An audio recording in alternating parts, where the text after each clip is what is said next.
CA लागू होगा। इस देश का कानून है, इसको कोई नहीं रोक सकता। खत्म हुआ इंतजार, आ गई वो घड़ी जिसका बरसों से था इंतजार। आखिरकार सीएए कानून को लागू करने की अधिसूचना केंद्र सरकार ने जारी कर दी और खबर मिलते ही देश के अलग अलग हिस्सों में पीड़ित शरणार्थियों में खुशी की लहर दौड़ गई। जरा गौर से देखिए जश्न की ये तस्वीरें। चाहे बंगाल हो या दिल्ली, भोपाल हो या जोधपुर, सीएए की अधिसूचना जारी होते ही लोग झूमते गाते नजर आए। पश्चिम बंगाल से लेकर पाकिस्तान तक सीएए कानून के लागू होने का जश्न मनाया गया। प्रोटेस्ट करने वाली कोई बात नहीं है। लोग अगर समझदार हैं, यहाँ पर अगर समझते हैं, पढ़े लिखे होंगे तो नहीं निकलेंगे। बहुत अच्छा ये सरकार का फैसला है। और वो धार्मिक आधार पर विभिन्न आधारों पर प्रताड़ना के शिकार हो रहे थे, उनको हिंदुस्तान की नागरिकता मिलेगी। बहुत ही स्वागत योग्य कदम है। आदरणीय नरेंद्र मोदी जी को धन्यवाद दूंगा कि इस कानून को बहुत पहले आ जाना चाहिए था। 24 के चुनाव से पहले पीएम मोदी अपनी एक एक गारंटी पूरी करते जा रहे हैं। अधिसूचना जारी होने के साथ ही सीएए कानून देश भर में लागू हो चुका है।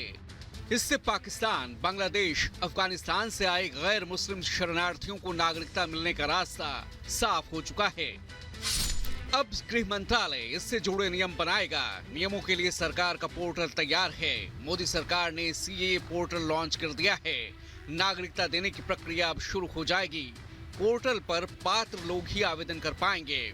3 देशों के अल्पसंख्यकों को इससे फायदा होगा और सीएए के तहत इन्हें नागरिकता दी जाएगी। सीएए ऑनलाइन पोर्टल को रजिस्ट्रेशन के लिए तैयार कर लिया गया है। केंद्रीय गृह मंत्रालय ने इसका ड्राई रन भी करा लिया है। इस पोर्टल पर आवेदन कैसे कर सकेंगे, अब इसके बारे में भी जान लीजिए। दरअसल आवेदन ऑनलाइन होगा। आवेदक को बताना होगा कि भारत कब आए। पासपोर्ट या अन्य यात्रा दस्तावेज ना होने पर भी लोग आवेदन कर पाएंगे। इसके तहत भारत में रहने की अवधि 5 साल से अधिक रखी गई है। लेकिन सीएए की अधिसूचना जारी होने के साथ ही इस पर सियासी शोर भी जोर पकड़ चुका है। जहां बीजेपी गारंटी के पूरे होने का दावा कर रही है, तो वहीं विपक्ष का आरोप है कि बीजेपी ध्रुवीकरण की सियासत कर रही है। पहली बात तो यह है, इतना विलंब क्यों किया? अगर विलंब किया तो चुनाव के बाद क्या दिक्कत थी? उनका एकमात्र उद्देश्य होता है हर मुद्दे को हिंदू मुसलमान में बांटो। धर्म के आधार पर यह तय किया जाएगा कि कौन नागरिक बन सकता है, कौन नहीं बन सकता है। मेरे मत में ये भारतीय संविधान के खिलाफ है। हिंदू मुसलमान करेंगे, भारत पाकिस्तान करेंगे, भारत बांग्लादेश करेंगे। एक खेल, आखिरी खेल उनका चल रहा है। चलने दो, लागू होने दो। 370 भी हटाया, क्या किया कश्मीर में? कश्मीरी पंडित आ गए घर में। ये खेल करते रहते। अभी जब तक चुनाव है तब तक सीए खेलेंगे, खेलने दो। ये सीए का जो मूल उद्देश्य है कि धर्म के आधार पर आपको यदि उत्पीड़न होता है और आप भारत में शरण लाते हैं तो हम आपको नागरिकता देंगे। इसमें यदि विपक्षी ह्यू एंड क्राई कर रहा है तो ये शुद्ध वोट बैंक की पॉलिटिक्स है, शुद्ध मुस्लिम पॉलिटिक्स है। और इनको तरस आना चाहिए, इनको शर्म आना चाहिए, इनको देश से माफी मांगनी चाहिए कि इन्हीं लोगों के इसी व्यवहार के कारण भारत का विभाजन हो गया। असदुद्दीन ओवैसी ने क्रोनोलॉजी समझाते हुए सीएए को मुसलमानों के खिलाफ बताया, तो मायावती ने भी इसे चुनाव से जोड़ा है। कांग्रेस के नेताओं ने भी विरोध के सुर अख्तियार किए हैं। तो वहीं यूपी के पूर्व सीएम और सपा अध्यक्ष अखिलेश यादव ने केंद्र के सीएए पर सवाल उठाते हुए लिखा, जब देश के नागरिक रोजी रोटी के लिए बाहर जाने पर मजबूर हैं, तो दूसरों के लिए नागरिकता कानून लाने से क्या होगा? जनता अब भटकावे की राजनीति का खेल समझ चुकी है। बीजेपी सरकार ये बताए कि उनके 10 सालों के राज में लाखों नागरिक देश की नागरिकता छोड़कर क्यों चले गए।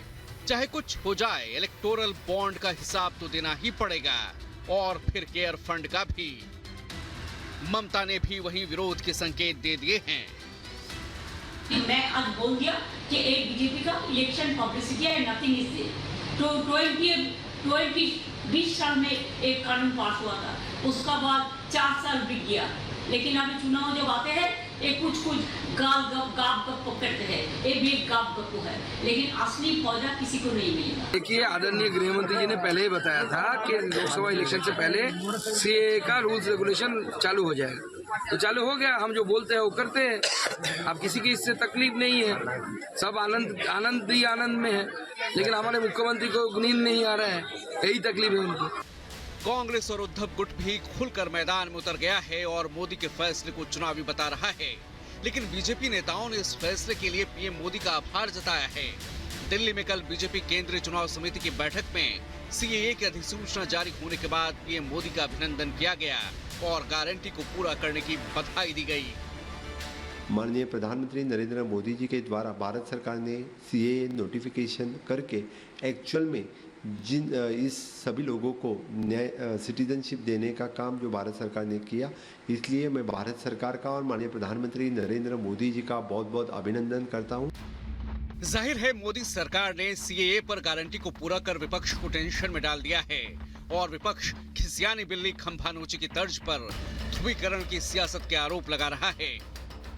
Bureau report, Republic Bharat.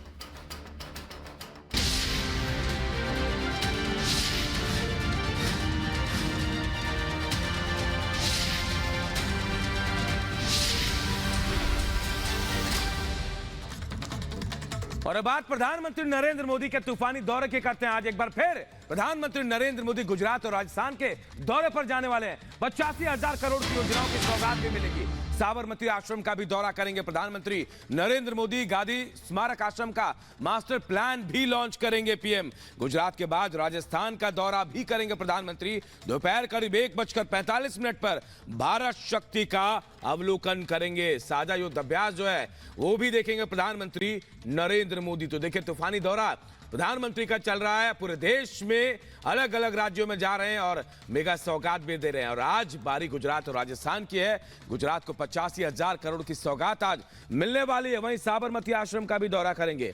Gandhi स्मारक आश्रम के मास्टर प्लान को भी लॉन्च करेंगे पीएम मोदी। तो वहीं गुजरात के बाद राजस्थान का भी आज ही दौरा है। और दोपहर 1:45 पर बताया जा रहा है कि प्रधानमंत्री नरेंद्र मोदी जो है वो राजस्थान पहुंचेंगे और शक्ति जो युद्धाभ्यास चल रहा है उसका अवलोकन करेंगे।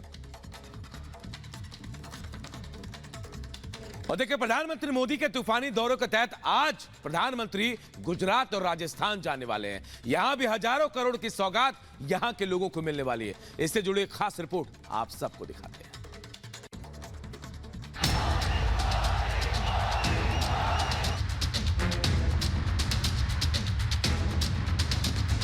ताबड़तोड़ दौरा और सौगातों की बारिश। पीएम मोदी लोकसभा चुनाव की अधिसूचना जारी होने से पहले जबरदस्त एक्शन मोड में हैं। पीएम मोदी अपने वो हर काम निपटा लेना चाहते हैं जिसकी शुरुआत उनके कार्यकाल में हुई। साथ ही 2047 तक विकसित भारत के लक्ष्य को हासिल करने के लिए विकास योजनाओं के शिलान्यास का सिलसिला भी बदस्तूर जारी है। 19 में भी जो हमने शिलान्यास किए वो चुनाव के लिए नहीं किए थे, आज उसको धरातल पर उतरते हुए देख सकते हैं, उद्घाटन कर चुके हैं।